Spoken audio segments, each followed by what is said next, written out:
Israel is again attacking Gaza after Prime Minister Benjamin Netanyahu accused Hamas of violating the ceasefire. Hamas returned the remains of a dead Israeli. The Israeli government claims they're not from one of the hostages. Following the identification process, it was determined the partial remains belong to Ophir Sarfati. Sarfati was celebrating his 27th birthday on October 7th, 2023.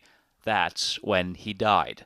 He was not one of the 13 hostages whose remains are still missing. The IDF rescued his body from Gaza in November of 2023, where he was later buried in Israel by his family. In March of 2024, additional remains of Ophir were returned to Israel for burial. The government says this drone footage shows Hamas reburying Sarfati. Global News could not verify the Israeli government's claim.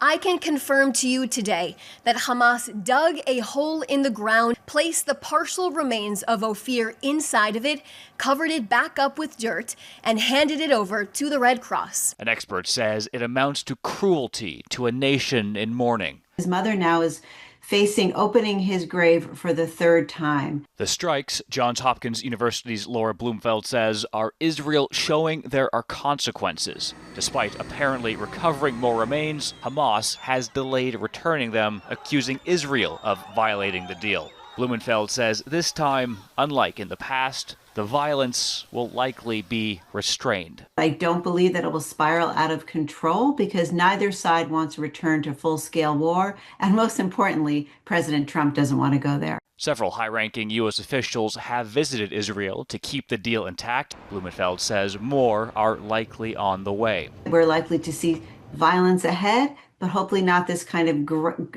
gross violence that would spill over into an all-out war. It's largely up to the U.S., she says, to prevent further conflict, even if it may not look like peace. Nathaniel Dove, Global News.